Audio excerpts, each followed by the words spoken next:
Hey, wow. Well, we got a great intro. I tell you what, this is Rumor and Innuendo. It is Thursday, so it is post Rumor Innuendo after Dynamite. And I am here today with WWE_creative-ish on X, Mr. Robert Karpeles, former WWE writer. Robert, happy Thursday, my brother. I am WWE creative_ISH. I had one co-host who couldn't say my name properly. Now I got another one who can't say the Twitter handle correctly. Jeez, oh man. It's all good, guys. We are here. The chat room is already open. We got Matt Buswell. Finally, my schedule lets me watch live. Greetings from the UK. Shout out to you there, Matt. Also, we got Joseph Wade Walters. Morning, my dudes.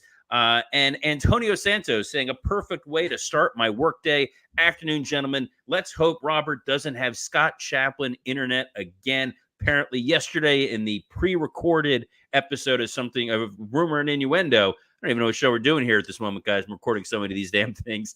My I guess audio was a little laggy. We fixed that. We're live. We're in crystal clear HD audio, video, wherever you're watching this show. We thank you for joining us. And Dom, the hell we got going on today, man? We got a lot. We have a lot. Hey, John Cena started an OnlyFans. We got the aspect of we got to obviously go over AEW Dynamite. There's so much more that, oh my gosh, I got to pull up the whole list. It's so much stuff. How about I steer with this here? Yeah, We've got John Cena starts an OnlyFans. AEW finally hires a writer. Wardlow finally cuts a promo. And guys, I've seen the press releases. You've all sent it to me. Big news about Billy and the CW. It's finally happening, folks. Strap in later on in the show. But Tom, where are we starting with today? We got to start it off. You stepped it up, and guess who else stepped it up? Is Sting on AEW Dynamite. We had a lot of criticism the past over the course of this past week about how the AEW storyline was laying out with Sting and his send-off coming up for AEW Revolution. But we had a pretty compelling video with Sting and Darby Allin this week that kind of, I want to get your opinions, obviously. Did it hit the reset button? Did it charge it back up? Sting was with Darby Allin, mentioned his family, mentioned what we were talking about, how to keep it simple. That's what to focus on when it comes to that. Robert, what were your thoughts on the execution of all that and Sting's performance? So they finally found the right way to maneuver into the story. Number one, it's not giving Darby Allin a live microphone, because you don't want him starting to talk about how great Cody Rhodes is again on AEW programming. Number two, they found a way to get around the fact that they do not have any Sting footage that they can show throughout his career. It's very tough to get prepared for Sting's last match when you can't see any of the highlights of any previous Sting match. So when they held up the photo of Sting with his kids when they were little with the face paint on, and then Sting comes out there and says, "No one in my career has laid their hands on my family." On top of which, my father just passed away, who was my hero. You're like, oh, he's going to murder the Young Bucks. And that gave you all the momentum and ammunition you need, Dom, to be excited about this match next weekend. Yeah, I mean, it kind of dispelled. They didn't mention anything about EVPs. They didn't mention anything about like them like goofing around or like making inside references or anything like that. It was straightforward. It was what you wanted to hear from Sting, and like just it felt like a new version of Sting almost. This like somebody that's aware of his own mortality, knowing it's coming to an end, his whole career, and it hit the reset button, I think, in a lot of ways. You mentioned it too, Darby, not being in front of a live audience. What did you think of his delivery and starting off? Did he rebound from last week and what he kind of performed there? Yeah, I thought Darby did a nice job laying out his side of this story here. He teed everything up for Sting. It was ominous. You had the face paint. It was shot really well. I think it was compelling. It was exciting. And I'm thinking, boy, there's no way that they could have possibly muddied the water by doing something incredibly stupid on this show to make me immediately stop caring about the Sting Darby Young Bucks match. Right, Dom? They didn't do anything. Well, hey, so what kind of happened here was they had a little backstage segment with Ric Flair walking down the hallway. Renee Paquette caught up with them, and Ric Flair was not too pleased. He said that he has been off of weeks of television, wanted to be along for this ride with Sting. Nothing personal against the man or the icon, but hey, he feels a little disrespected, and he's going to kind of search his options. And it wasn't long for us to wait as he walked down the hallway, knocked on a door, and there were the Young Bucks. And Flair walked in, and they had some business to talk. Robert, this added another element, did it not? Yes, it added another element, and not a good element, guys. There's like a hat on a hat, and then this is a hat on a hat on a hat. I thought when Flair first got out of the limo, he didn't realize they were recording, and he was just shooting on, they told me they're bringing me in here for this, and then they don't even use me, and I'm just sitting at home doing nothing, and I'm just like, what's going on here? He's showing up in the Young Bucks locker room. What it feels like to me, and this is where I'm a little nervous, a little trepidatious here. You're going to use Flair next week to cut one last heel promo on Sting. You get one last bite at the apple. You want to give Flair one last opportunity to cut a heel promo on Sting to set up the swerve, bro, that Flair is going to help Sting and Darby retain the tag titles against the Young Bucks at the pay-per-view. I don't know. I don't know what's going to wind up happening here. Rick, like subdued Rick, bitter Rick, and then like his Twitter persona all melded together into this one segment. Does it make you more excited for the match now when you know you already have this Sting promo in the can? It got me a little more interested because I think the aspect of it was just so much EVP, so much, tongue in cheek, kind of wrestling in suits, kind of like no really compelling reason. And now you have Flair, a longtime rival of Sting, potentially on the Young Bucks side. It kind of does make that reignites that kind of rivalry in a little ways that I think can at least kind of overshadow what was focused on in the past few weeks. So I think that kind of adds a compelling element to it. If I'm understanding where you were kind of going to, I would not want to see them do like a swerve thing when it comes to Flair. I mean, if you're going to have him do this, make him be the foil, I think, ultimately, and have him also show ass that when the Young Bucks show ass too, I think would be a good payoff to have it send off. Maybe, but I think what you need here is you want, like, Tony is a wrestling fan first and foremost. He wants on his program at least one heel Flair promo against Sting. He wants that old school NWA Flair with Shivani talking bad about Sting, only for Flair to help Sting in the end, that they hug, because Kevin Nash has already said he cannot attend the event. WWE relationships, he doesn't want to muddy the waters there. I don't know who else has been invited and is going to be a part of it. Also, it allows the Bucks the week after to be EVPs and ban Flair from TV. Remove Woo Energy as the official sponsor. Like, let them show that EVP side of themselves. It'll be interesting. What was pretty interesting, too, is when Flair showed up, he interrupted Angelo Parker and Ruby Soho were getting ready to go out on their first date, Dom. And if it was going to be a successful date, I really hope in Angelo Parker's pocket, in addition to his comb, he had some Blue Chew. Because, Dom, this episode is sponsored by Blue Chew. Guys, let's talk about sex. Remember the days when you were always ready to go? Now you can increase your performance and get that extra confidence in bed. Listen up, BlueChew.com.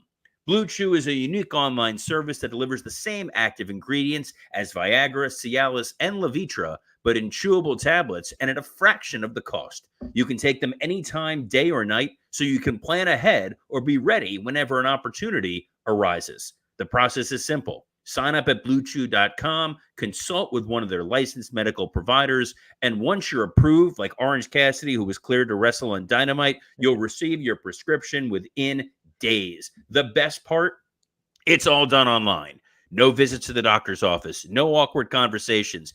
Tony Khan will be happy to have to make eye contact with somebody, and no waiting in line at the pharmacy. Blue Chew wants to help you, yes, you, have better sex. Discover your options at BlueChew.com. Chew it and do it. And we've got a special deal for our listeners, our viewers, our rumor and innuendoins.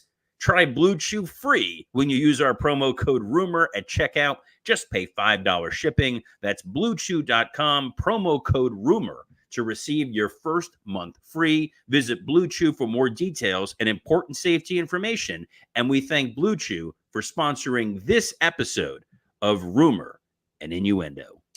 Be the best in the world in the bedroom. And Wardlow happened to mention the best in the world in his promo on AEW Dynamite this week. Pretty interesting stuff, though. Wardlow pulled no punches, was fired up, and indirectly mentioned another new WWE star in CM Punk by saying that he is the best in the world, or the best. He beat the best in the world champion, beat the real AEW champion. Clearly, and he's still recovering from injuries that he sustained for him. A little different than how Darby indirectly referenced Cody. But Robert, what did you think of that aspect of the promo, and then Wardlow's promo overall? This is the Wardlow we've been waiting to see show up probably since he debuted. He has the look of a main event talent. He wrestles in the ring the way that somebody under the Vince McMahon era would have made millions and millions of dollars. He has just been the victim of a lot of really goofy, really odd creative. Mm-hmm. He was MJF's lackey. It seemed like you were doing the Shawn Diesel thing.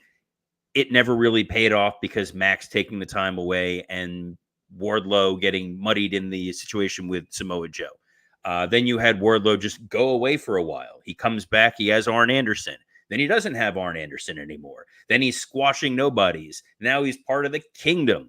This felt like he was distancing himself from everyone, from everything, and it felt like the right kind of quasi-shoot promo because AEW is all about wins and losses. They're all about your resume. So when you go out there and say, you put me against CM Punk, I beat CM Punk. You put me against MJF, I beat MJF. You put me against Samoa Joe, I beat Samoa Joe. Why the hell am I not the number one contender for the world title? It was strong. It was clear. It was a mission statement. Yes, he's a heel, but now you know this is a fired up monster who has cleared everything out of his path. And the downside to this is we are 100% going to wind up getting an Adam Cole promo next week, and we're going to lose all this momentum. Well, yeah, but I mean, just him in that vacuum of him being able to deliver the way he wanted to, and with that kind of passion, and you could tell that there was legitimacy to what he was saying because, like, you know, he himself has gone through that roller coaster, stopped and, you know, being pushed, pulled, all that stuff.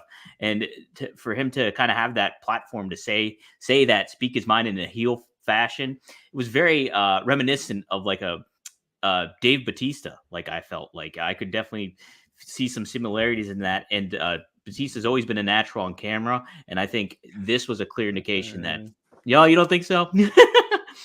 I love Dave. I think Dave is a massive talent. I have worked with Dave. I have done promos with Dave. He has his moments. You need to keep it in the fairway with him, in his wheelhouse. Wardlow has some of those Batista tendencies to him. He looks like a more jacked up Tim Tebow, which I find very compelling as a Gator fan. It's a guy I want to see them get behind. And I hope that this is the get behind, because you only get so many starts and stops. And if I'm being totally honest, I kind of hope when his contract is up, we see him on the other side of the fence. You know, me too, because it just seems like they would know how to handle him in the best way. And this was a great way to handle him tonight or last night. But to your point, is what's going to happen next week here? Is this going to be consistency moving forward? We're actually going to touch about that a little bit later here on the program. But Robert, I want to get your thoughts on the rest of AEW Dynamite. What really stood out to you? What was some big highlights, or what was some lowlights for you that you took note of? So we talked about the FTR Blackpool Combat Club story yesterday, and I said it's illogical, it's weird.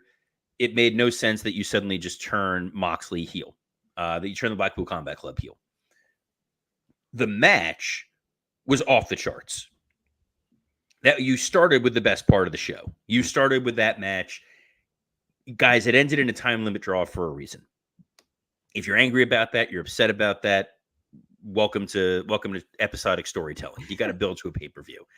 I would have preferred that this was not the situation from a very personal vendetta last week, because Moxley not releasing the hold after the match turned this into, I want to kick your ass, you want to kick my ass. This is not sportsmanship anymore. The finish of that match felt a little bit like sportsmanship. The bell rings, 20 minutes, we're staring at each other. You wait, then they start brawling with each other. A time limit draw in a competitive tag match leading to these guys wanting to just keep going is all the ammunition you needed to get there. They went a weird step, and it was odd, but it was a hell of a fun match up until that point. I'm excited to see FTR against Moxley and Claudio at the pay-per-view. I want to see this match with a definitive finish. And shout out here to Matt Buswell. Robert, stop trying to make sense of Tony Khan's booking. It's a bad habit of mine. I can't help it. If I'm going to watch a national television show with all of this amazing talent, all the toys that I wish I had in my toy box to be able to go out and do TV, I'm going to try to figure out what the hell TK was thinking. There was a bunch of other stuff on this show, Dom. There was a main event, 6-man tag main event with your co-host, Mr. Rob Van Dam. And I will say, of all the Robs you host a podcast with, I wasn't going to get choked out by Samoa Joe. I was very surprised that they put Rob in that position to get choked out. It makes sense to the aspect that, Samoa Joe's your world champ and you need somebody, and you're wanting to kind of protect both Hangman and Hook, but it's still RVD. And I was a little shocked that it happened. I thought the match itself was pretty fun. A lot of different elements going into play when it comes to it, and chaos outside the ring a little bit. And then, people running it trios, your understandable trios match. Yes, that you'll get forward. So I think it was a fun main event. The reaction Rob got was awesome. But it seemed like the crowd was very much into everybody for the most part in that match. And, this crowd was happy to be out. Yeah. I don't know what it was. Maybe they're not used to a building with indoor plumbing or electricity, whatever it was. These people were there to have a good time, and that's what makes a show fun. I'm not at all surprised Rob is the guy who took the loss. Mm-hmm. You needed to set up, we kind of said it yesterday, Rob was going to be the mascot in this match, and he absolutely was. He's the guy who needed to lose so that when Hangman gets mad at him and attacks Rob, we're angry. We're fired up. We're like, we want to see Hangman's head on a spike, but his head is not the part of his body that seems to be causing the most drama right now. No, it's not. This is not a Blue Chew ad. This is not the Blue Chew plug. Slightly lower. Are we segueing into something else that we're going into? I'm lost, Robert. What is it? We're segueing to the fact that there's these reports that Hangman Adam Page supposedly hurt his ankle. That's correct. My goodness. And I wrote this down, and I'm staring directly at it. You wrote the directions like you print out an old MapQuest sheet and did not pick it up. Yes, Hangman was reportedly injured, quote unquote, but according to Fightful, and it looked that way. He was brushing the cameraman off. He was saying, "Don't shoot me, don't shoot me," and I was like, "Wow, he might be hurt." But sure enough, we have a report from Fightful Select that says we're told that this could be worked into the show now. But upon returning to the backstage area, Page was completely fine. One talent used the phrase that has often been used in situations like this. Yeah, he's okay. He's just good at his job. Robert, do you like that kind of thing? Do you like that added element? It just seems kind of what you were saying, unnecessary, hat on a hat almost. Here's the thing that's the strangest about this. You've got Fightful and Sean Ross Sapp who's saying this is storyline. Meltzer and Alvarez were saying that they heard that, this could be a broken ankle and he could be hurt. Is Meltzer being worked again? Is he trying to help muddy the water and Tony's in cahoots? It's such a weird thing within the world of dirt sheet writing journalism because everyone uses the word journalism. At the end of the day, it's the sources who want to tell people whatever they want to tell them, whether it's true or not. We saw this happen, unfortunately, with friend of the show, Justin Barrasso, when he reported something coming out for Mania with a potential card shift, and the person that said it to him, an inside WWE person, was not forthright in what they were talking about. I saw it happen back in my day, that there were potentially, hypothetically, theoretically, maybe rumor and innuendo, some folks that I work with who would try to plant stories, sometimes for fun, sometimes to further their own personal agenda. but Dave got the Mania story wrong about 11 times. Dave also at one point reported there were 8,000 tickets sold for Elimination Chamber. And then this is showing that divide. If Hangman is really hurt, the main event is still going to be okay because you can still do Joe versus Strickland. Yes. If this is them trying to tell an insidery story to get people like whispering and tune in to see what happens next week, why do you need it? You have all the momentum in Hangman, who told his team, who told Hook and Rob Van Dam, go out there and injure Shane Strickland. That's your one mission. That's your goal. It's not to win. It's to maim this guy. You're already telling a great story with that. I've complimented it over and over again, the build of this double turn. I don't need a fake injury angle. If it's a fake injury angle, and if it's a real injury, I hope they're okay. I hope that, it's not as bad as something being broken. But if they need to pivot, hopefully Tony is going to start listening to some new voices, Dom. Yes, Robert. There is a new voice that's there, and her name is Jennifer Pepperman, and she happened to just leave WWE not even a week ago. Well, a week ago now today, but when it was announced that she signed on with AEW, it was 6 days ago that she made her exit from WWE, and now I have the quote here from Tony Khan.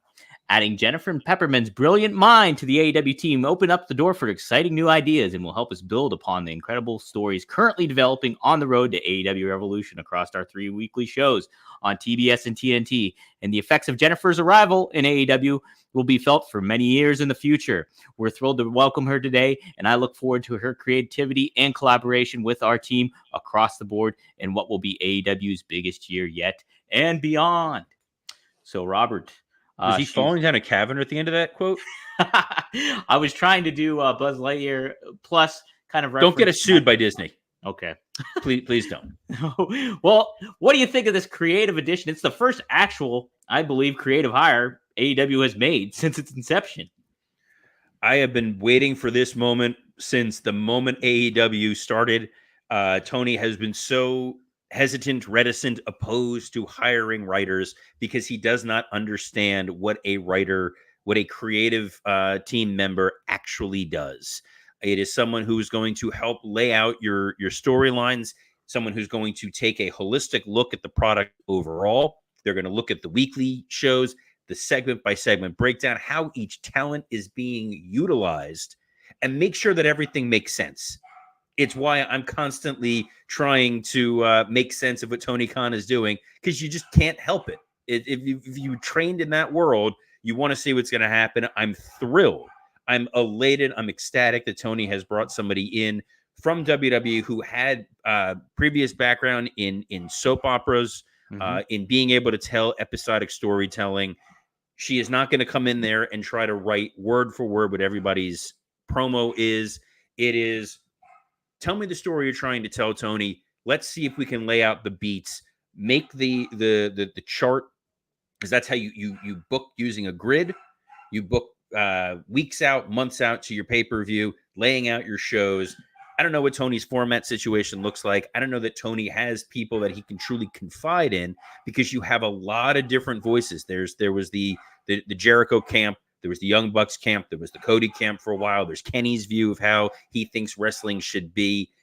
You need someone who you can bounce these ideas off, be your Pat Patterson, and help lay out the show. And I'm really hoping that that's what he found here. And he warms to the idea of bringing in other writers. Yeah, I think that's very well said. You funnel all those minds, those creative people that are backstage and have their different philosophies on wrestling, how it's executed, all that stuff. Hopefully Jennifer is used as almost this filter where it's like, okay, well, I'm understanding what you're saying. Here's how I'm going to convey it. And here's how we can structure this out on a week-to-week, show-to-show basis, that somebody that has experience in soap operas, a daily episodic television show that's an hour long typically, sometimes 30 minutes, but you have her with that kind of experience, and you got 3 programs of AEW. So I think it's a good move. Hopefully it's there's some harmony that goes along with that, and we see that going forward to what you were saying there, Robert. So she also mentioned, it happened to be Meltzer mentioned this, that Pepperman is known to be close with Mercedes Moné, who is expected to join AEW at the upcoming Big Business. So there's that added element too. So hopefully this is a new kind of era, so to speak, for AEW moving forward. We'll see. It's a new era. It's great for fans. It's great for the audience. So it's not great only for fans. Not only for fans, but only fans. Something great for them. Something He's great. getting better at this, guys. We're putting the breadcrumbs down, and he's finding them. I don't even know what the story is, by the way. This was on the run sheet. It was about John Cena and OnlyFans. That's right. Let's keep this family friendly, man. On a Blue Chew sponsor. Should this have been a sponsored segment by Blue Chew? Maybe should have been it. If we thought about it, if I had the wherewithal to put that ahead of this on that segment. But look at you with wherewithal, pulling out the big words. Yeah, so I am a dirt sheet writer, but you can see John Cena on OnlyFans, but not actually John Cena. It is his character, Robert Stanicki, I believe his name is. Ricky, isn't it? Ricky Stanicki? Ricky Stanicki, thank you very much. Ricky Stanicki, you can see on OnlyFans. There is a link that you can go to a free subscription. It is free. And check out John Cena's OnlyFans account. He posted it on his social media. First WWE world champion to do this, Robert? Yeah. I don't think Mandy Rose was a former world champion. No. But it's creative marketing. I'll give them that. We've seen movies over the years try to find unique ways to get to their audiences. I've seen the trailer for this movie. It looks funny. I know there was a screening in Miami last night of the film. John was there as part of it. I was invited. Unfortunately, I had plans, or else I would have gone to see it. I don't like having to leave my house, Tom. Yeah. I'm a homebody person. I got a lot of wrestling to watch. Yes. Let's be totally honest. In case you hear my poor dog barking in the background here, he's really excited about everything coming up here with John Cena. Cena. There's another John Cena story, but we're gonna save that for tomorrow. I want to talk about the comments that Cena and Orton made about Vince McMahon, but it's very hard to go from John Cena's OnlyFans to let's have a serious conversation about how the superstars are handling the Vince McMahon situation. So we're gonna have to put a pin on that here, because to be perfectly honest, Tom, we're running out of time, man. Time is a valuable commodity, which unfortunately means the Billy and the CW story. We're gonna have to push that to tomorrow as well. I was all fired up. I read the press release. I had notes, Dom, to talk about Billy and the CW, but we'll have to save it for another day. All apologies to Billy and the CW. But Dom, where else can the fine folks find you? Yes, I felt like a rat in a cage. I thought we were going to get it, but not this time around. You can follow me on Twitter at Dominic DeAngelo. You can also check out One of a Kind with RVD every Monday at 4:20 p.m. Eastern Standard. I wouldn't. That guy's a loser. He lost, Dom. How dare you, Robert? How dare you? We're going to have a clash of Roberts here, I think, coming up on Rumor Innuendo. But you can check him out every Monday at 4:20 p.m. at rvdtv.com or wherever you get your damn podcasts. And you can check out my other podcast, Straight Talk with the Boss, Magnum TA and Greg Gagne, Greg Gagne, congratulations to him, just got inducted into the George Trejo's Luthez, or I think it's called Luthez Hall of Fame. Luthez, Hall of Fame. Yeah, in Waterloo, Iowa. So he will be inducted this summer along with Arn Anderson and some others too. Pretty exciting stuff. Dr. Tom Pritchard's going to be honored there as well. Love Dr. Tom. Yeah, very excited for that. I am going to try to make that trip there, Robert. So, but check out that podcast. Go to GagneandMagnum.com or check it out wherever you get your podcast there too. Robert, what do you got cooking? You just recorded something, didn't you? I did. Right before we came on the air, I recorded this week's episode of Wrestle Roast, which will be up by tomorrow morning at the very latest, depending on our erstwhile producer, Zach, gets that posted up there. You can follow me on Twitter at WWCreative_ISH, which is also where you can catch the live video streaming of this show. We're streaming on there. We're streaming on SC Scoops. We are on at Dominic DeAngelo's X account, as well as our friends at Podcast Heat. Podcast Heat is who makes this show possible. Thank you to that. You can also check out our YouTube channel or the Ad-Free Shows YouTube channel. We are everywhere, man. We are spread as thin as Tony Khan trying to write 3 television shows a week. Do me a favor, do Dom a favor, do all of us a favor. Go rate, review, subscribe. Love to see a 5-star review. Let's pretend we're in the Tokyo Dome. Give it 7 stars. Figure out a way to break the algorithm. Start throwing 7 stars on there. So on behalf of the well-caffeinated Dominic DeAngelo, I'm Robert Karpeles. Best of luck in your future endeavors. I'm zooming, baby. Woo!